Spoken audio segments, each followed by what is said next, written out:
हम हिंदू सावधान नहीं होंगे तो ये जो अराजक तत्व है वो आगे ज्यादा बढ़ेंगे तो बांग्लादेश जैसी परिस्थिति हमारे यहाँ भी आ सकती है। बहुत मुसलमान आते हैं, मुसलमान बहुत हमारे भक्त भी है। शब्द विवादित नहीं है, उसको विवादित बनाया जा रहा है। यदि हमारे बात पर किसी को आपत्ति है तो आपके लिए कानून है, कोर्ट है। अपनी ओर से तो हिंसा नहीं करनी चाहिए, लेकिन कोई हमारे ऊपर अन्याय करता है, अत्याचार करता है तो उसको प्रतिकार भी करना चाहिए। बस इसी बात को हमने वहां बढ़ाया था और उसी विषय में चर्चा में एक उदाहरण वो दिया था। आपके खिलाफ मामले भी दर्ज है, उनका कहना है कि आपको गिरफ्तार किया जाए। क्या आप मानसिक रूप से तैयार है अगर ऐसा कोई घटनाक्रम होता है? जो भी परिस्थितियां हैं तो उनको सामना तो करना ही पड़ेगा। अखंड हरिनाम सप्ताह आज समाप्त हो रहा है। इस पूरे सप्ताह के दौरान लाखों की संख्या में श्रद्धालु महंत रामगिरी जी के आश्रम में आ रहे थे और यहाँ पर पूजा कर रहे थे, उनके वचनों को सुन रहे थे। हमारे साथ खुद बात करने के लिए मौजूद है महंत रामगिरी जी। स्वागत है आपका इंडिया टीवी में। नमस्कार। इस सप्ताह के दौरान आपका प्रवचन सुनने के लिए खास तौर पे महाराष्ट्र के कोने कोने से लोग यहाँ पर, श्रद्धालु यहाँ पर आते हैं। कई सालों से ये परंपरा चली आ रही, लेकिन इस सप्ताह के दौरान आपके प्रवचनों के द्वारा आपके मुख से निकले हुए कुछ शब्द जो है विवादित निकले और उसको लेकर आपत्ति जताई जा रही है। पूरे महाराष्ट्र में हम विरोध प्रदर्शन देख रहे हैं, इस पर आपका क्या कहना है? शब्द विवादित नहीं है, उसको विवादित बनाया जा रहा है। क्योंकि मेरा प्रवचन 1.5 घंटे का था। उस 1.5 घंटे के प्रवचन में मैं भीष्म चरित्र बता रहा था, भीष्म और युधिष्ठिर जी का संवाद। जब भगवान कृष्ण भीष्माचार्य को मिलने के लिए जाते हैं तब भीष्म जी युधिष्ठिर को धर्म का उपदेश करते हैं, शास्त्र का उपदेश करते हैं, उसमें राजनीति का उपदेश करते हैं, राजधर्म बताते हैं। तो राजधर्म बताते हुए भीष्माचार्य कहते हैं कि राजा का पहला कर्तव्य होता है कि किसी भी अन्याय अत्याचार को राजा ने सहन नहीं करना चाहिए।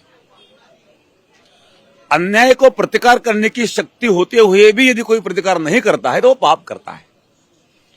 तो इसीलिए अन्याय को प्रतिकार होना चाहिए। इस बात में हम चर्चा कर रहे थे।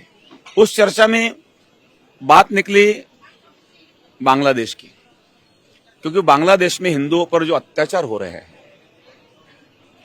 बहुत घृणित कर्म हो रहा है।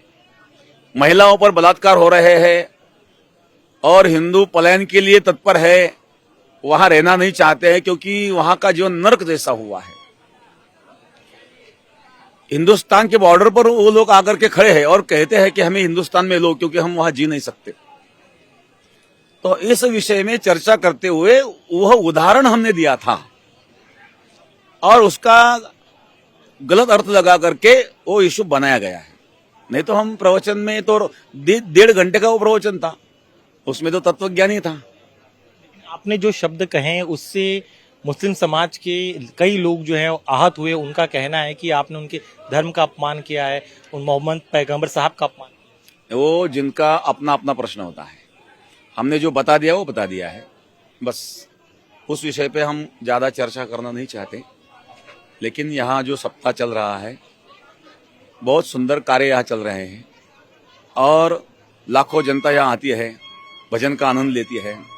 यहाँ हर व्यक्ति स्वयंसेवक है। यहाँ किसी भी व्यक्ति को कोई तनख्वाह नहीं है, अपने स्वयं खर्चों से सब आते हैं। और दूसरी बात है, यहाँ पुलिस यंत्रणा की भी जरूरत नहीं होती है, सब स्वयं शिस्त होते हैं लोग। तो ये जो आनंद है वो लेना है। हमने देखा, इसमें कोई दो राय नहीं है, काफी ज्यादा डिसिप्लिन हमें दिखाई दिया। लेकिन अब जो है महाराष्ट्र में कई जगह विरोध प्रदर्शन हो रहा है। आपको जो है धमकियां मिल रही है, जान से मारने की धमकियां दी जा रही है, सर तन से जुदा के नारे जो है कई जगह सुनाई दे रहे, सोशल मीडिया पर वायरल हो रहे। सोशल मीडिया पर वायरल हो रहे या भी हमें पता नहीं, हम तो कार्यक्रम में है और मुझे स्वयं ऐसे कोई धमकी आई नहीं आज अभी तक। बात यह है कि यह देश संविधान से चलता है। यदि हमारे बात पर किसी को आपत्ति है तो आपके लिए कानून है, कोर्ट है और कानून हमें भी मानने, सबको मानने होना ही चाहिए। बाबा साहब ने जो कानून दिया है उस कानून में हर व्यक्ति को कुछ कहने का स्वतंत्रता तो है। दूसरी बात यह है, यदि किसी को आपत्ति है तो केस दर्ज कर सकते हैं और उसका जवाब हम कोर्ट में देंगे। आपके खिलाफ मामले भी दर्ज है, उनका कहना है कि आपको गिरफ्तार किया जाए। क्या आप मानसिक रूप से तैयार है अगर ऐसा कोई घटनाक्रम होता है? जो भी परिस्थितियां हैं तो उनको सामना तो करना ही पड़ेगा। और बात यह है कि अपने देश की जो न्याय व्यवस्था है उस न्याय व्यवस्था पर हमें भरोसा है, बाकी सब चलता रहता है। मुख्यमंत्री जी आए थे, उन्होंने आपके यहाँ पे कार्यक्रम में शिरकत की, भाषण भी दिया। उनका एक बयान जो है काफी सुर्खियों में, उन्होंने कहा है कि महाराष्ट्र की जो सरकार है वो संतों के आशीर्वाद से चल रही है और महाराष्ट्र में कोई भी संतों का एक बाल भी बांका नहीं कर सकता है। कहा जा रहा है कि वो भी आपके साथ तो है सब, क्योंकि अपना जो कार्य चल रहा है वो समाज के लिए चल रहा है और इसीलिए अच्छा काम करने के लिए कोई भी साथ देता ही है।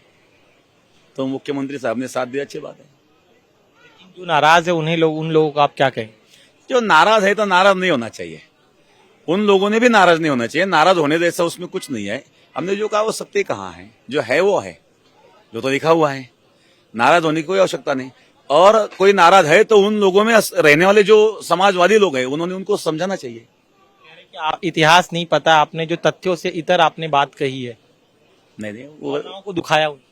नहीं, वो गलत है। मन दुखा हुआ उसके लिए संविधान है और संविधान वो कोर्ट में जाए, हम वहाँ कोर्ट में जवाब देंगे और जो न्याय व्यवस्था जो भी निर्णय देंगी वो हमें मान्य रहेगा। इसी कार्यक्रम में हम कई मुस्लिम समाज के लोगों से बात कर रहे थे, उनका कहना था कि हम खुद आपके कार्यक्रमों में आते हैं, यहाँ पर सेवादान करते हैं, फल फ्रूट देते हैं, पानी पिला, जैसा आपने स्वयं सेवक कहा, तो क्या वो सच्चाई है? ऐसा है आपके कार्यक्रम में आते हैं? बहुत मुसलमान आते हैं, मुसलमान बहुत हमारे भक्त भी है। संगमनेर में जो सप्ताह था तो एकादशी का जो फलार होता है ना, तो वो पूरा खर्चा उन लोगों ने किया था। बहुत मुसलमान भक्त है और जो राष्ट्रवादी मुसलमान है, जो सेवा भाव रहने वाले मुसलमान है, वो भी हमारे साथ ही है। और हिंदू मुस्लिम की बात नहीं है, एक मानवता की बात ही है। इसीलिए वो कह रहे हैं कि आप संत है, आपको जो अच्छी बातें जो है समाज में शांति की बात करनी चाहिए, लेकिन आपने अपने शब्दों से उनकी भावनाओं को ठेस पहुंचाई। नहीं, अशांति की बात हमने की नहीं। हमने उसमें बात यह की है कि यदि हम हिंदू सावधान नहीं होंगे तो ये जो अराजक तत्व है वो आगे ज्यादा बढ़ेंगे तो बांग्लादेश जैसी परिस्थिति हमारे यहाँ भी आ सकती है। इसीलिए अपनी ओर से तो हिंसा नहीं करनी चाहिए, लेकिन कोई हमारे ऊपर अन्याय करता है, अत्याचार करता है तो उसको प्रतिकार भी करना चाहिए। बस इसी बात को हमने वहां बढ़ाया था और उसी विषय में चर्चा में एक उदाहरण वो दिया था। बस उसके व्यतिरिक्त तो कोई हमारे मानसिकता भी नहीं थी। अभी वो कौन किस हिसाब से अर्थ लगा रहे वो उनका प्रश्न है। उनका कहना है कि अगर महाराज जी जो है अपने शब्दों को पीछे ले लेंगे तो पूरा विवाद खत्म हो जाएगा। आपने जिस तरह से उनके आहत किया है, ऐसे में जो है हमने आहत किया नहीं है, जो ग्रंथ में लिखा है वो हमने बोला है, बाकी कायम है। अब मैं बाहर देख रहा हूँ, आमतौर पे आपके साथ कभी सुरक्षा नहीं होती है, लेकिन इस पूरे विवाद के बाद क्यूआरटी की टीम को यहाँ पर तैनात किया गया है, तो थ्रेट आपको जरूर बढ़ा है। तो सरकार जो है ये भी देख रही है, क्योंकि जिस तरह के भड़काऊ नारे लग रहे हैं आपके खिलाफ, सोशल मीडिया पर पोस्ट वायरल हो रहे हैं, उससे थ्रेट बहुत सीरियस नजर आ रहा है। ठीक है, जो है वो है, जो दिख रहा है उस पर हम क्या बात कर सकते हैं। हमें तो भगवान का भजन करना है, परमार्थ करना है अब, और चल रहा है हमारा कार्य। श्रद्धालुओं से हमारी बातचीत हुई, वो काफी चिंतित है आपकी सुरक्षा को लेकर। ऐसा कोई बात नहीं, हमें कोई ऐसा लगता नहीं है। लेकिन आपकी गिरफ्तारी के लेकर दबाव काफी बढ़ रहा है। उनका कहना है कि 15 तारीख को आपने बयान दिया था, 48 घंटे हो गए, लेकिन अब तक महंत जी को गिरफ्तार नहीं किया गया। नहीं, अब जो हमें अभी आज तक नोटिस तो आई नहीं है। जब कोर्ट से नोटिस आएंगी तो हम देख जाएगा। जो लोग आपसे आहत है, आप उन्हें क्या कहना चाहते हैं ये बताइए, क्योंकि उनका कहना है कि जो शब्दों का चयन था आपका वो बेहद आपत्तिजनक था।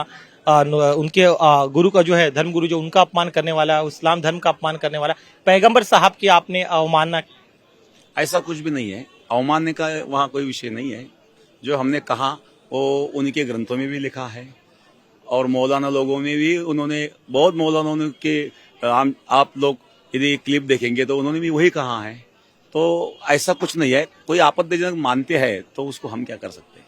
आपके समर्थन में बड़े पैमाने पे जो हिंदू वर्ग के युवा है वो भी आगे आए हैं। आपके समर्थन में ट्रेंड चलाया जा रहा है कि आपके समर्थन में समस्त हिंदू समाज साथ में आए, उस पर आपका? अब ये समर्थन हो, कोई विरोध हो, हम लोग उससे परे है।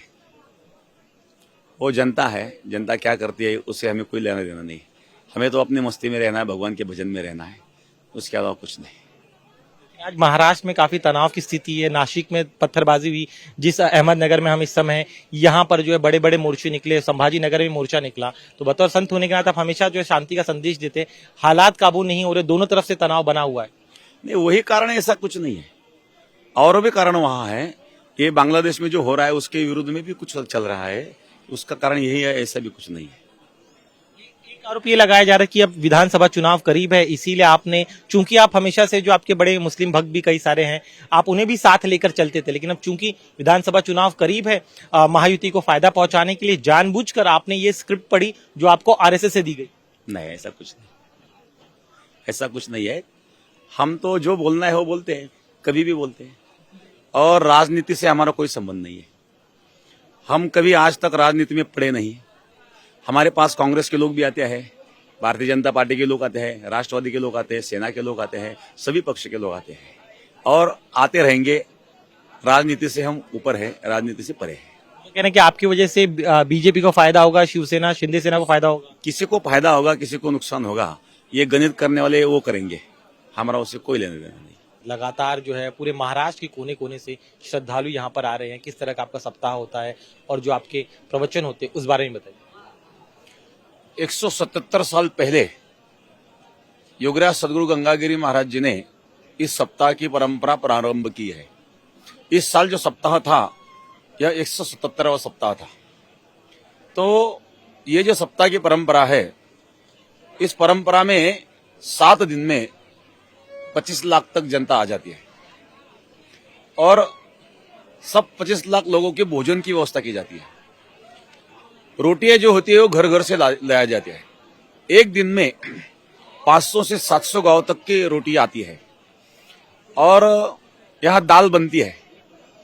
तो दाल जो होती है वो टैंकर में भर करके परोसी जाती है, क्योंकि कम से कम 1 लाख लीटर तक दाल एक दिन में लग जाती है और रोटियां घर घर से आती है।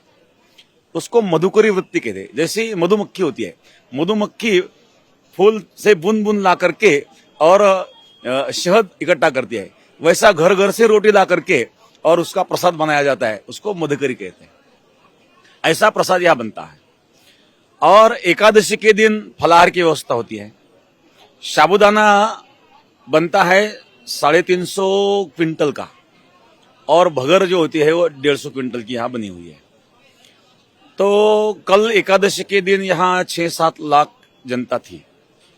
आज समापन था। तो महाराष्ट्र में समापन की जो व्यवस्था होती है उसके लिए काले का कीर्तन बोलते हैं। काला का अर्थ होता है 2 पदार्थों का मिश्रण, जीव और भगवान की एकता, उसको महाराष्ट्र में वो काला बोलते हैं।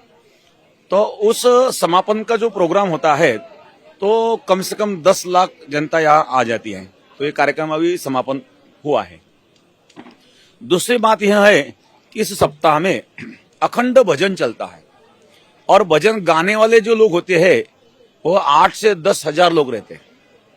तो उनकी शिफ्ट प्रहरा बनाया जाता है 6 से 9 बजे तक, 9 से 12, 12 से 3 और 3 से 6, ऐसे 4 प्रहर दिन में और 4 प्रहर रात में, ऐसे 8 प्रहर या भजन चलता है।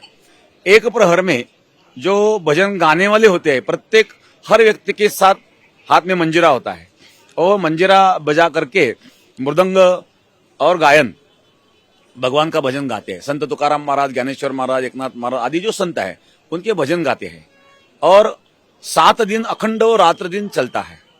तो ये विशेषता इस कार्यक्रम की है। और ज्ञानदान व प्रवचन, कथा, कीर्तन ये चलते रहते हैं और अन्नदान, ये ऐसा सप्ताह चल रहा है। चलिए आखिरी पड़ाव पे हम इस इंटरव्यू के, आपने शुक्रिया, आपने हमारा वक्त भी दिया। फिर मैं बुनियादी उसी मुद्दे पे आता हूँ, क्योंकि उसको लेके अस्वस्थता न सिर्फ महाराष्ट्र में, अब धीरे धीरे ये जो पूरा मुद्दा है पूरे देश भर में फैल रहा है। सभी यही कह रहे हैं, मुस्लिम समाज का एक बड़ा वर्ग है, उनका कहना है कि आप जो है आपने उनके दिल को ठेस पहुंचाई है और अभी भी आप जो है लगातार आपको पूछा जा रहा है, लेकिन आप अपने शब्दों को पीछे नहीं ले रहे हैं, आप टिके हुए अपने शब्दों। नहीं, ऐसा कुछ नहीं है। जो है वो लिखा हुआ है, वो बोला है ना। वो कोई भी बोलेगा, कोई पढ़ेगा तो वो भी वही बोलेगा। और उनके मौलाना भी बोल रहे, उनकी कितनी क्लिप है, उनके ऊपर भी कार्रवाई करो ना जो बोल रहे हैं। ऐसा कुछ नहीं है। एक आखिरी सवाल मेरा, चूंकि सरकार पर भी दबाव हो रहा है, और कई सारे मामले आप पर दर्ज हो रहे हैं। अगर गिरफ्तारी की बात आती है, नौबत आती है, तो क्या आप गिरफ्तारी देने के लिए तैयार हैं? बात यह है, संविधान पर हमारा पूरा भरोसा है। संविधान से, कानून से जो होगा उस पर हमारा विश्वास है। देश की न्याय व्यवस्था पर भी विश्वास है। चलिए, शुक्रिया हमसे बात करने के लिए, अपना वक्त देने के लिए। तो ये थे महंत रामगिरी महाराज। इनका साफ तौर पे कहना है कि इन्होंने जो भी कहा था वो जो है लिखा हुआ, ऐसा उनका दावा है। साथ ही में वो कह रहे हैं कि जो भी बात होगी कानून के तहत होनी चाहिए, संविधान पर उनका भरोसा है। कैमरामैन अरुण के साथ दिनेश मौर्य, इंडिया टीवी, अहमदनगर।